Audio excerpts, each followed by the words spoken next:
is so good at landing against tanks with the mixed damage. So Sion versus Nara, we'll see how the Korean spin on this matchup goes. Probably going to be not because Royal the Slayer slows, guarantees a comet hit, and also it shreds armor, so it actually does bonus damage as well on the comet. So it's just really good harass.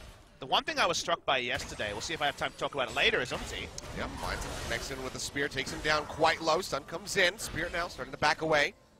He's looking to land another one for faster little follow-up, but instead we'll just go a separate way and peel back out of the jungle. Knew it would start here. Vision. He's going back in. Spire taken. He's got Zoe backing him up, so this should at minimum force Umti out. They're actually trading control wards here. Tries to get the trap down, can't have it. Sleepy Trouble Bolt does come through, and Grace is just going to cleanse that one off immediately. Seems like the war of attrition going to be won here by Spirit as he tries to take away the Spire and the Rafters as well. So the question is why? Why are they actually reinforcing the invade with some nuanced play from Kuro that's really impressed me so far and shown that this player who kind of is up and down, we feel like Kuro either really masters a champion or struggles with it. He has mastered the Zoe, threads another trouble bubble. Yes, See if Spirit can follow this up. up. Star in. Going low, they get the spear connection. Spirit doesn't want to even flash into this one. Tries to get it. One more hit for Empty to go down. Won't be able to find it. And they'll just take away the Spire. Flash down on both junglers. Yeah, but getting flashed down on Skarner means that now only Spirit really on the Skarner and still been relevant in the late game. It's been a tough early game phase of Spirit thinking about a dive. Call has come through, so I'm peeling back all the way underneath the turret. Nearly has the transformation ready to go as well as the ultimate. Smash comes through, they try to chunk down So On. Spear connects in, he is low, needs that transformation right about now, but Afreeca don't want to commit. They know that he'll get the Mega Gnar stun in underneath the turret and likely lead to a death, so they just decide to peel back.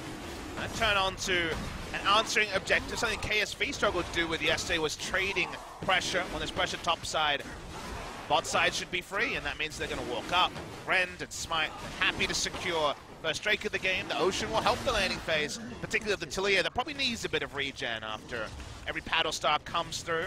Fight, a lot of kite back required, so you would say they're strongest in that. I think Jin actually have some more team fight options. This is a lot of aggression. Okay, yeah, he's gonna go in, flashes in to try to get the Devourer, will spit right back out, but the Fate's Call's just gonna drag him straight back out. Now the pop-up comes through as they knock him up into the air, but Kuro's gonna be finding the first blood as the first kill comes through as Wraith goes down. Teddy just trying to jump around the outskirts of the fight, goes low, one more hit, might be able to take him down. Kuro flashes in, looking for the autos, manages to finish him off, flashes away, but is taking turret shots actively.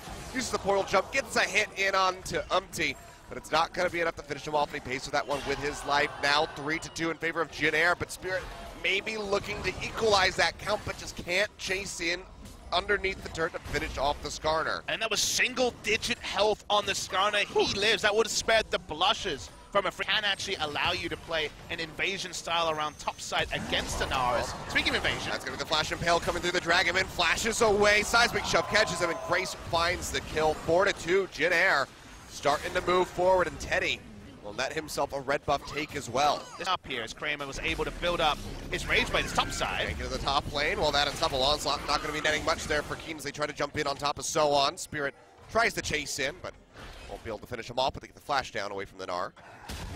Ultimate's down, so there's going to be some spiring. Oh boy. Or is there? Kuro here, yeah, maybe in a bad spot. Trouble Bubble not going to find much. Seismic Shove knocks him back again. He tries to jump forward to the Paddle Star, but it's just going to be too late, and there's no way to escape to his natural flash. Not back up yet, so Kuro will die yet again, now 2-3-0. And Jin Green Wings. More people going to die. Well, they want that turret pretty badly. The Impale not available here for the Skarner, but might not even need no it. minion wave for a while. Glacial Fissure comes through, and Wraith actually takes a hell of a lot of damage. The Devourer there from Tucson will keep Kramer alive, so he can keep poking and clearing out the waves. And actually, yeah, maybe a bit of a botch here by Jin, but they're still sticking around. Let's do it again. Shove comes through, flash away. Wraith gonna get tossed in. Not gonna be finding much, and has to get the heal out from Teddy in order to stay alive. Afreeca freaks Kramer and Tucson still managed to hold on to not only their lives, but the turret. We feel like we're spectating a really stacked high elo Korean solo queue game with the amount of aggression actually set up your game plan. Oh boy, we're seeing which way the setup goes. Pushing forward here, that's going to be the Weaver's Wall coming through, throws out the Chain of Corruption as Kramer gets the lockdown. So now it's going to be several members in trouble as Tucson does fall. The safety not going to be available for Afreeca, and Grace is still poking in on the sidelines. Meanwhile, very far forward is Keen. He is going to get popped as Teddy finds the double kill. He'll get the transformation. off the passive, but barely gets any damage done, and that is going to lead to Jin not only extending their kill lead, but also knocking down this turret. You see how desperate Afreeca are to not let the turret go down, but Keen finished the teleport 4v1. Is never going to get anything out of that, just dies. Bot lane turret finally goes down. Jin now have massive map control against a siege team that we know. Charging his way into the lane. Will meet the wave at the turret. At the tier 2. Trying to keep that one alive. Spirit now going to show himself out of the brush, and Upti is waiting in the wings. Predator! Up, that's going to be the Weaver's Wall yet again as Jin just converges onto the top side of the map. Tucson goes forward. He is going to go down as the Impale rips him apart. Now Kramer and Spirit both forced to flash over the wall, but they still won't be making it out alive. Kramer goes down, Spirit jumping away as fast as his little legs can take him. He will survive. But yet again, it's going to be Jin taking control over the map. Mid-tier 1 going down top. Very likely to fall shortly. And Jin pings are coming out. They might just be starting up Baron. They already have Achilles. They've got the Ren secure. They're on it. There's no vision yet for Afreeca. They're going to start walking there. Will they be able to contest it? It's 20 minutes into the game. Down to half HP here, so on. Looking to gatekeep as they try to push forward. Several members of Jin getting chunked lower and lower, but the Ren is going to be there for the confirmation. There we go. We see it taken away. Jin finds it. Bait's call does toss Wraith forward. Glacial Fisher comes down. Now they're going to have to start to peel back. Abyssal Voyage comes in Tucson, but he's got no range. He can't collapse in on these members of Jin so they will be able to exit safely with this Baron buff just 20.5 minutes into the game. I mean, this game is pretty far gone. This series certainly possible. As another Weaver's Wall. Man, Grace's been great with the Weaver's Wall usage. Really on point. Throws that one in as they try to go ahead and work down one of the final remaining turrets of the game. So on in the meantime, he's on to the Nexus turrets. He's just going to be whittling away at that. And the members of Afreeca, they have to peel back. Creep's still there, will get smited, so they just can't finish off that turret. But you can see it's true desperation here for the members of the Afreeca Freaks. And the awesome thing is, remember, this is 6-2 Afreeca looking to join Kingzone at 7 match wins in the first round robin against the 3-5 Jin that always look like the little train that could, but haven't been able to get the results recently. The train's hitting high clear. The Glad plane is almost out, at least for game 1. And Jin is showing us something new, but piloting it better than we could have expected. Another in him going down. Tucson now getting jumped on, gets absolutely annihilated, but manages to pop the Grey Health Shield just in time to keep himself alive, but he's going to be waddling his way back to the fountain to try to re-enter the fight. Jin so much pressure that can be applied by these guys at the moment. They still have a minute and a half left on that Baron buff. Afreeca Freaks, as you say, completely backs against the wall. And you know what? The wall isn't necessarily representing anything good. Right now, they're just stuck. There's nothing they can do. They're looking likely to lose their 3rd inhibitor. The game are likely to follow. Just waiting for that first big pick, likely from Omtia. Curl getting chunked down. 3rd and final inhib going to be taken here in the mid lane. Super Creep's going to be pushing in on all sides. Weaver's Wall does come through. Afreeca Freaks going to be contained on this side as the first Nexus turret gets ready to go down. Houston waiting for the Devourer to try to keep somebody alive.